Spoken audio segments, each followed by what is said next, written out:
So we are ready to start section 6.3, which is not only our last section of the chapter, but actually our last section of semester 1 of AP Stats.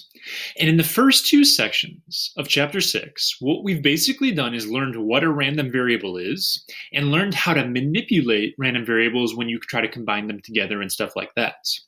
In 6.3, what we're going to do is learn about two very specific types of random variables. The first two lessons are going to be on the binomial random variable, and then our last lesson of the semester is going to be on the geometric random variable.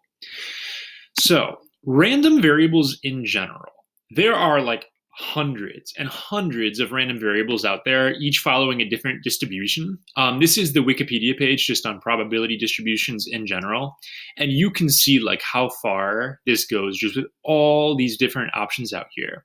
Each of these is used in its own specialized little situation.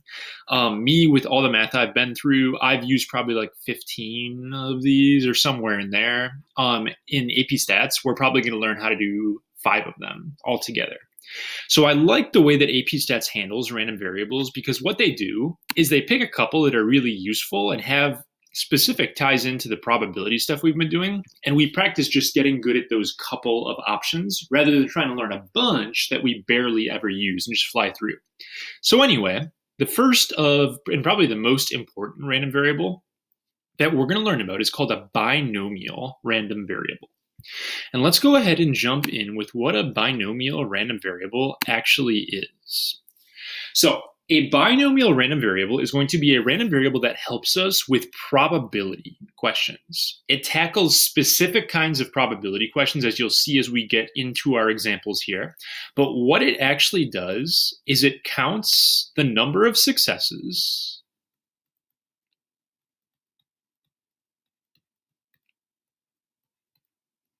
in a fixed number of trials.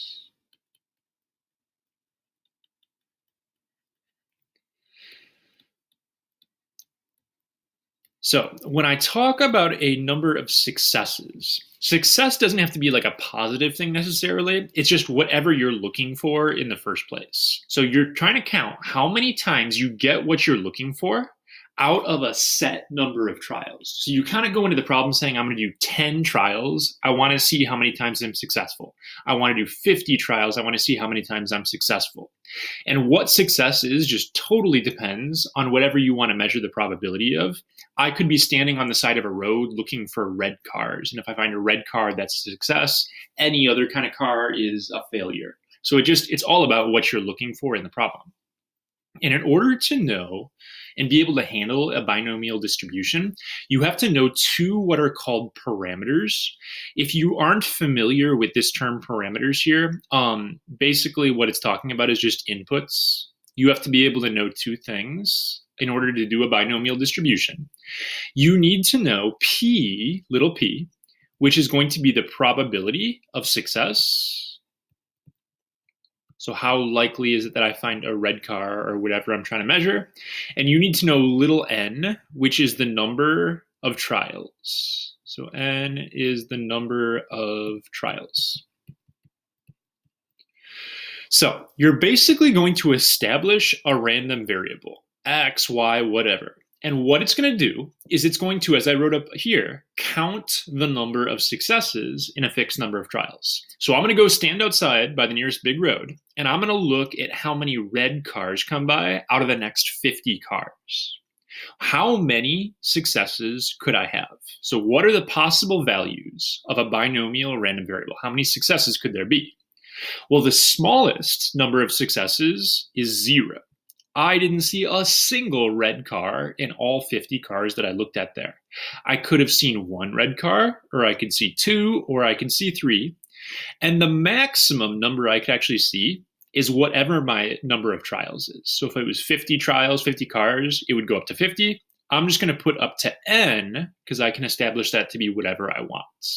So a binomial random variable is discrete. It only takes on whole numbers from 0 up to whatever your number of trials is going to be. And in general, with binomial type questions, the biggest mistake kids make on these sorts of problems is not realizing that they're binomial in the first place. So not realizing that they are binomial in the first place. Most of the time, when you're doing binomial style questions, the problem isn't going to come out and say, oh, guys, this is binomial. Do the binomial stuff. It'll look like a regular probability type question, like I could have asked you last chapter. So what happens is kids read this probability question and they're like, I don't know how to do this. And it never even crosses their mind that it's this topic right here. The binomial distribution is always on the AP test. It's frequently on the free response section, and it doesn't tell you it's coming. So what we need to do as we're learning about this here is not only know how to handle it when it comes up, which I still have to teach you, but you also have to just be able to recognize in the first place that it's a binomial style problem. So how do you do that?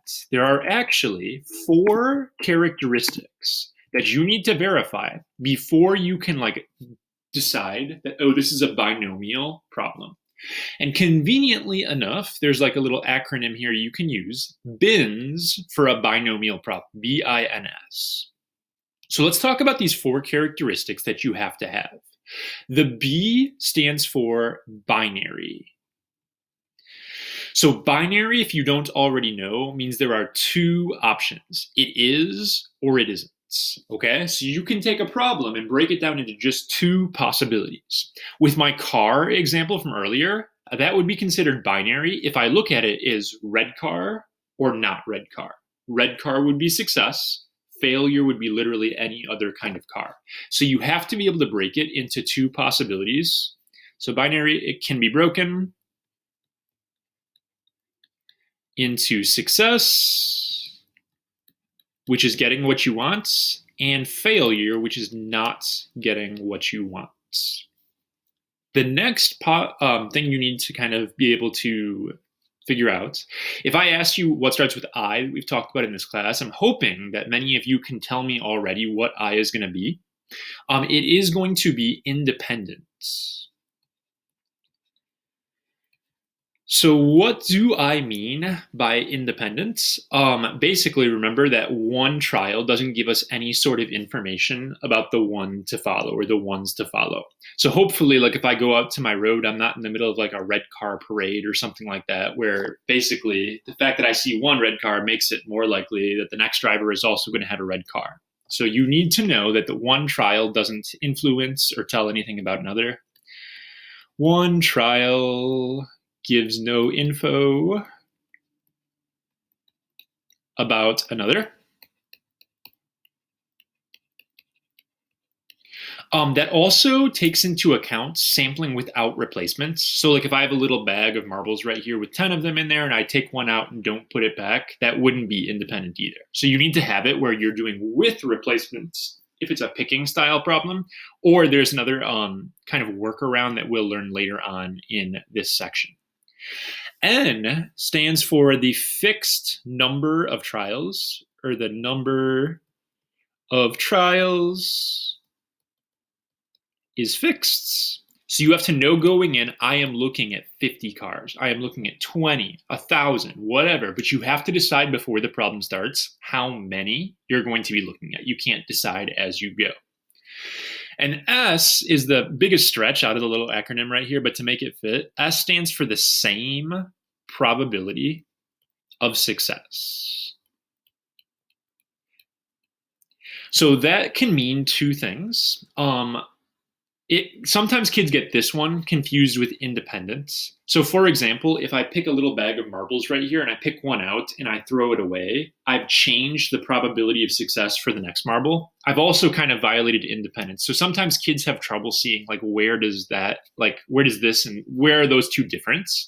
The biggest or easiest example I could see of that, let's say I'm looking on one road where there aren't very many red cars, but then I go by a different street where people like red cars better or something like that. So I'm starting out in this one area where 5% of the cars are red cars, but then I pick up and I move to another area where there's 15% red cars over here. So the probability of success cannot fluctuate over the course of the problem. An example I use, I think, later in this section, let's say I'm taking shots on a basketball court and I'm taking really easy 5-foot shots and just throwing it in there. And then I run across the court and try shooting from there. The probability of me making those shots is not the same. So you need to remember these 4 conditions, and you have to be able to verify them to decide a problem is binomial. So before we get into I still haven't taught you like how you do binomial problems yet. We've only practiced how you identify them in the first place. But that's a big step, like I said. So these problems right here, we're not solving anything. We're not finding probabilities. We're just going to decide if the scenario is binomial. So for my first problem here, we're going to decide if this is binomial and justify. We're going to roll a die 10 times, and we're going to let x be our random variable. X is going to count the number of times that we get a 6. Okay? So what you need to do is just run through the 4 conditions. Is it binary? The answer is yes. You either get a 6 or you don't. So yes, a 6 equals success, and anything else equals failure.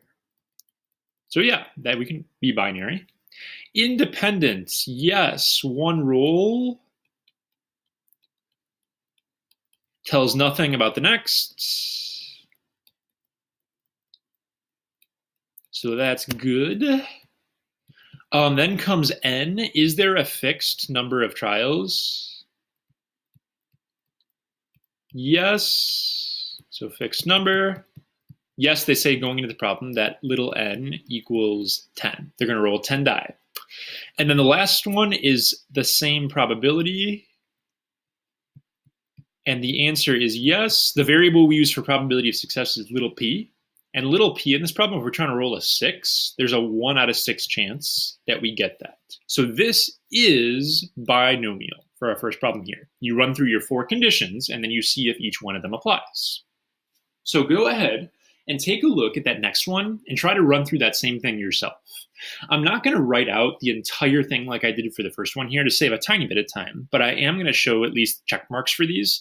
If this was like a quiz question where it says verify if it's binomial, I'd want to see something like I did right here. So for this next problem, hopefully you've paused and tried it for yourself. See what you think. This one I would try before you listen to me. Is it binary? You either make the shot or you don't. So this is a yes. Okay, success is making the shot, and then your failure would be missing. Independence. This is debatable, but I'm going to give it a yes. Generally, we've talked about this before, but problems with like sports and stuff, you could argue, what if I miss my shot and I get in my own head, and if I miss the first shot, I'm more likely to miss the next shot and stuff like that. But frequently, for the sake of being able to analyze the probability, we do, like, that's an assumption that we're willing to make. Okay, fine. Like, one shot doesn't influence the next. So we're going to call this a yes, although you could debate on that one. The number of trials is fixed at 20. So that's good. But I actually spoiled this on the last page. I thought this was the next lesson where I mentioned it. You're shooting them for various distances on the court. So this is going to be no, because making a little 5-foot shot is a lot different than making a half-court shot. So the probability of success will change based on where you're standing. So this is not going to be binomial because of the S condition. All right, and then our last one right here. Observe the next 100 cars that go by and let C, the random variable C, equal color. So this is just a really odd situation right here. Letting C equal color. First of all, a random variable takes on numerical values. Color is not even that. So this is like some weird, not even a chapter 6 question right here. There are 100 trials, but like a success or failure, like if you're recording color, that by itself isn't good enough. You'd have to do something like my example earlier, where you say, oh, a red car is success and anything else is failure, or something like that. So this will also be a no. It's not even binary. And obviously, as soon as you fail one of the conditions, you don't have to check the rest. You can just mention the one that's a no and move on with your life. So that's how you actually identify whether or not something is binomial. Now that we've got that established, I want to talk to you guys about how you actually calculate probabilities related to the binomial distribution. So we're going to look at a situation where we're rolling dice right here.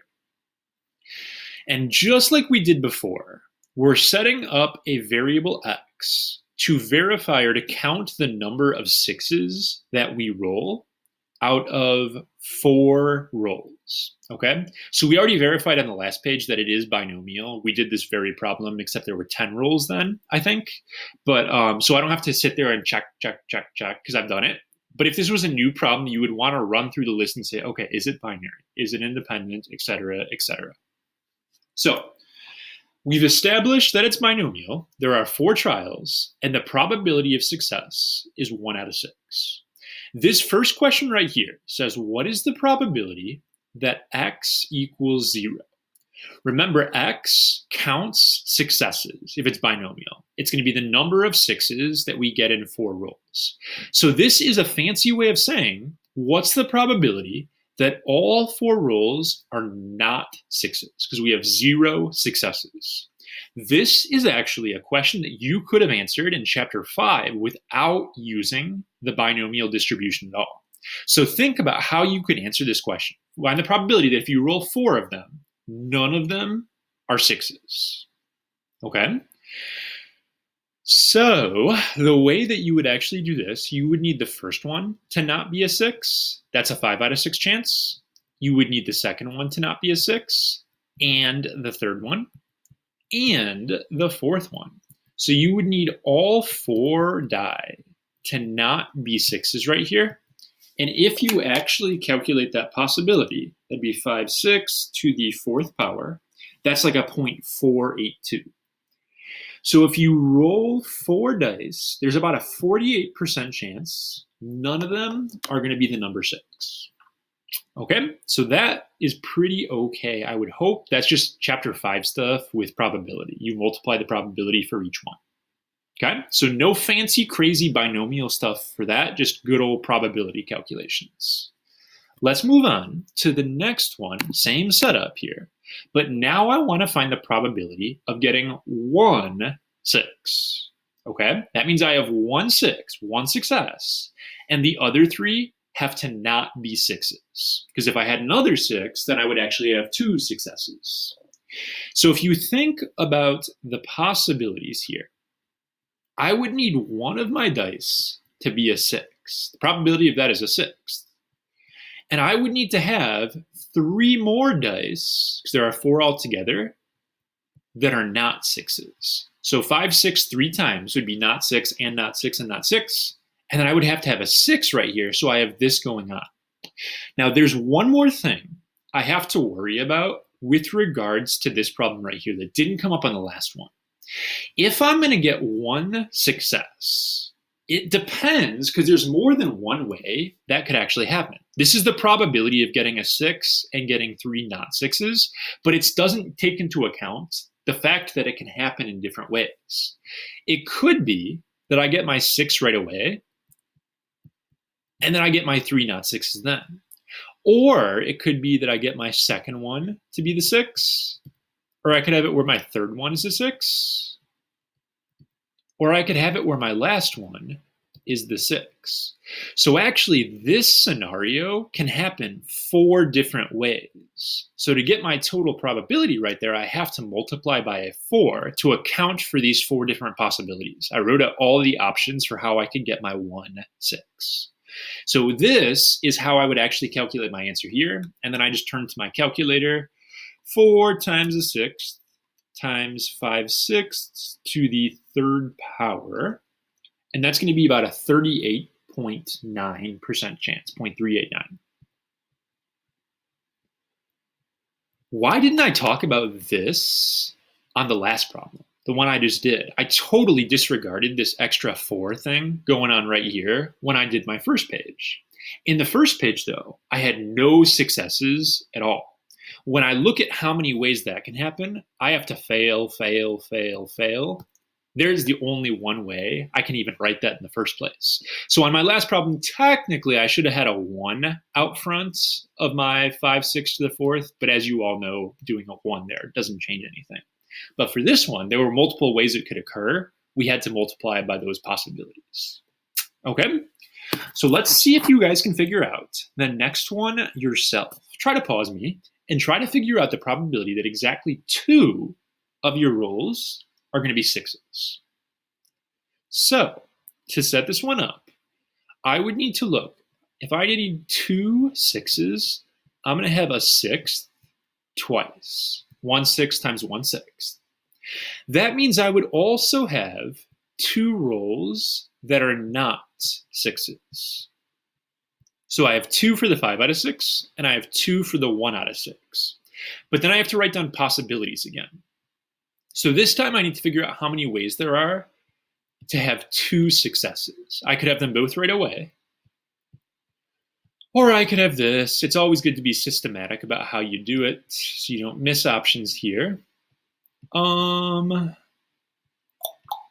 be like that. Could be like that. Could be like this. And these should be all of the possibilities right here.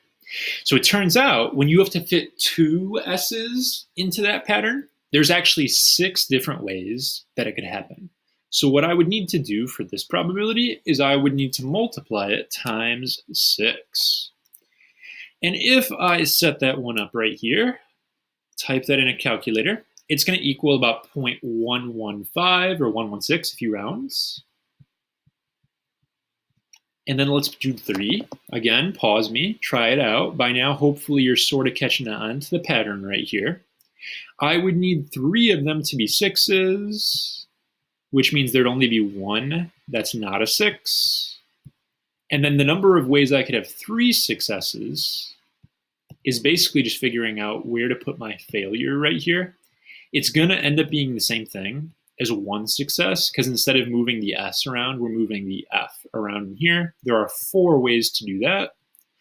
So that probability, 4 times a 6 to the 3rd times 5 over 6, it's pretty low, it's 0.015. And then finally, for my last one right here, this guy is going to say I would need all 4 of them to be 6s. That means I have no 5 over 6s. And actually, there's only one way you can have 4 successes. It's like this. So that's just doing a 6 to the 4th power, like we could have done in the last chapter. And if you set that up, it's a really low one right here, 0.00077-ish. So very low probability. But think about how likely it is that you would roll 4 6s in a row. So hopefully, as we walked through all of the possibilities for that problem, you guys are starting to sort of see, like, okay, yeah, that makes sense. I understand probability well enough to know where these pieces here are coming from. Because what we're going to do with this is we're going to establish like an official formula that you'll find in textbooks, that you'll find in your formula sheet, etc. But it's doing what I'm showing you guys right here with this dice example. So let's go ahead and introduce the binomial formula. So when you look at a binomial formula problem like this, the way that this is written right here, the probability that x equals k, our formula sheet for AP Stats uses a little x here. So it says, what's the probability that x equals little x? It's the same thing. I like k a little bit better, so it's easier to tell what's what. But just know that if you look at the formula sheet, it'll use a lowercase x there instead. And what you're going to do when you see the probability that x equals k, this means that you want k successes. Okay, so k successes in the problem. Well, think about our dice example. The first thing we did is we took a 1/6 to however many 6s we wanted. If we wanted 3, we did 1/6 to the 3rd power.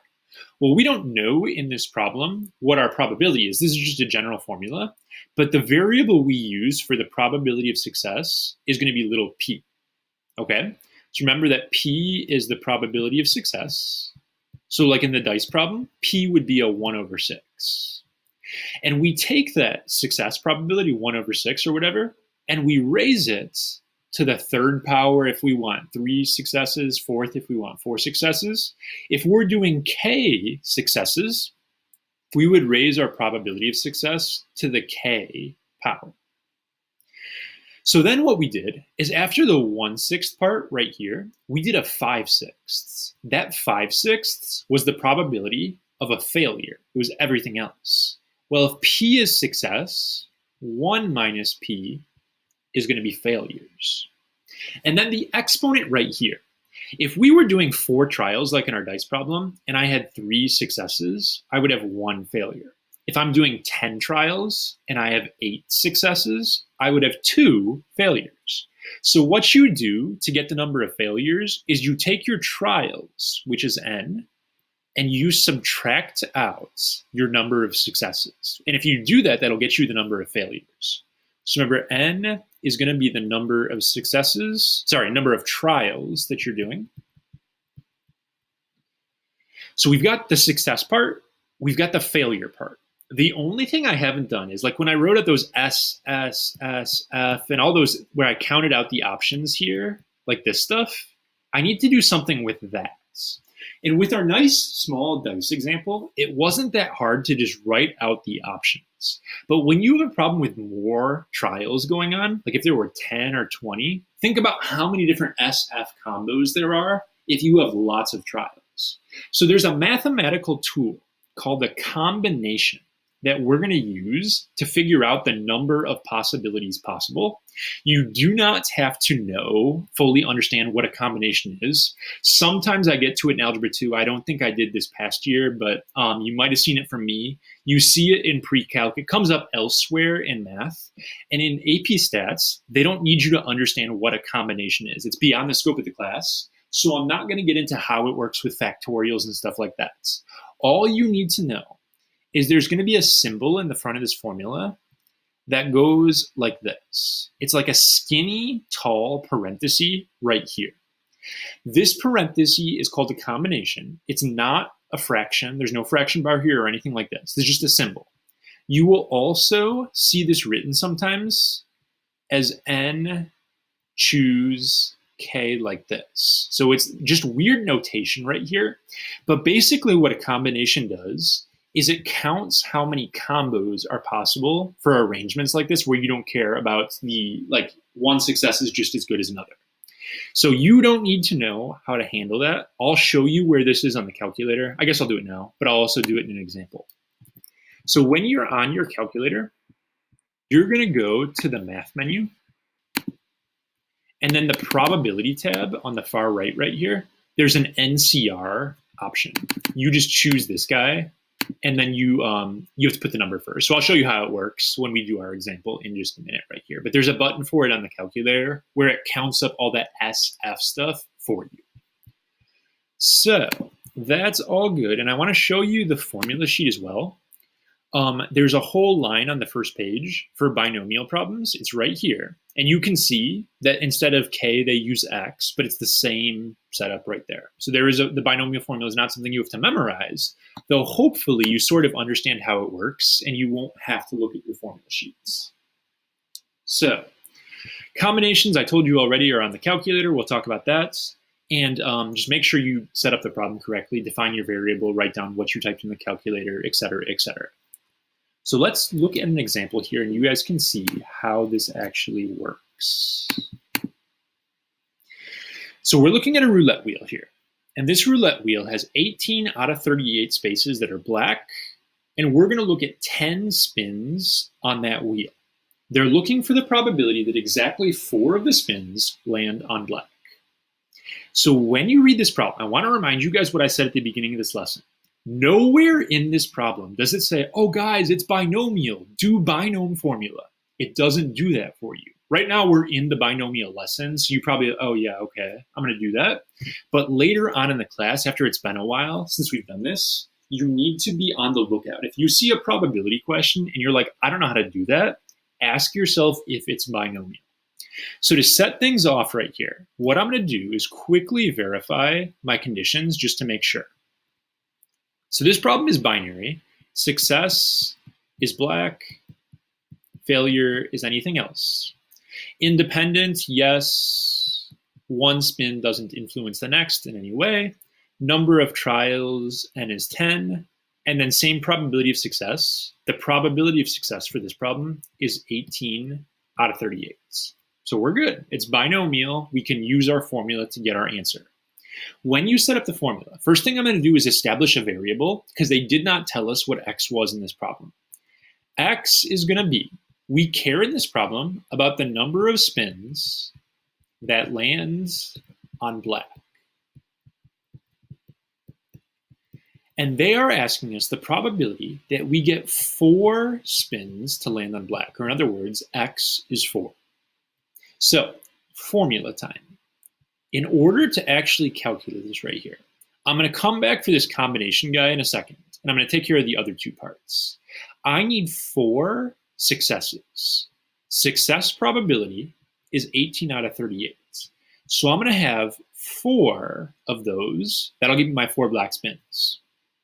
That means I'm going to have 6 spins that are not black, because there are 10 altogether. So I did 10 minus 4. That's what my formula does. I'm just going to put a 6 right there. You can either write 1 minus 18 over 38 right here, or you can just do the math on it. That's 20 out of 38 for failure. Be careful you don't do this math wrong. If you're worried about it, you could just write in that second parenthesis this, and then type it in the calculator, and that's cool too. So this is all good right here in blue. But then I have to worry about how many SF things there are. But there are 10 possibilities. So making a list is going to be a lot more painful than it was with my 4 SF example earlier. So what I'm going to do is not even worry about it. I'm just going to put 10 choose 4 here in the front. The calculator will do that part for me. So now it is calculator time. And all I'm going to do with this right here, when you do the combination guy, I like to do that as a step by itself. So I'm not going to type everything in at once. I just do the combination part. So I hit my 10. Then I go NCR. And then I'm going to go 4. Some of the newer calculators let you put little boxes around the C. Like you can actually put it where the N and the R are located, which is better. My calculator is older, so it looks like this. But I like to do that part just by itself to be safe. Then what I'm going to do is I'm going to multiply it, and I'm going to type in the rest of it. I have 18 out of 38 to the 4th times 20 out of 38 to the 6th. And when I do all of that, it's about a 22.5% probability. So the probability of getting 4 black spins exactly is about 22.5%. Binomial problems, the binomial distribution, helps us answer harder probability questions. This is just probability. I could have put this on last chapter's test and you guys would have not noticed it was out of the ordinary. Oh, it's just probability stuff, but it's harder. This is not one that would be easy to figure out without using our nice binomial distribution. Okay? So I think this is the last one right here. Let me check that real fast. It is. So our last question, we're going to find the probability that at most 8 of the spins land on black. In symbols, that's going to be the probability that x is less than or equal to 8.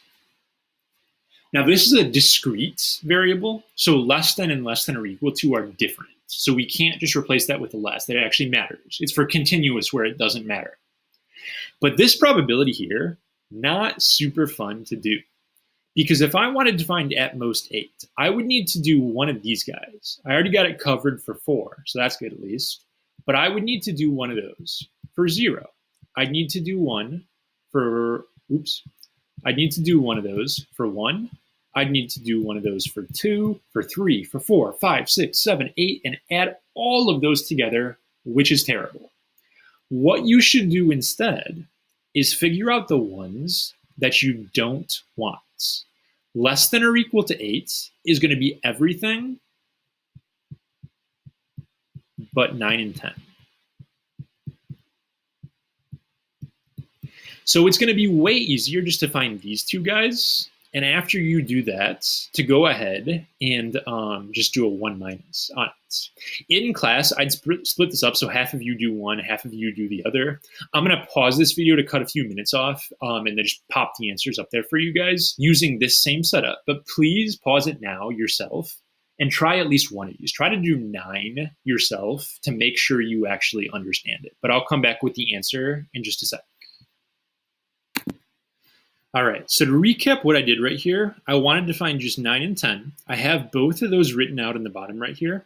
You'll notice on the last one, for 10, I did just put a 1 out front. I could have done 10, choose 10. But if you do 10 NCR 10 in the calculator, it just says 1. So it wouldn't have been wrong to use the formula for it.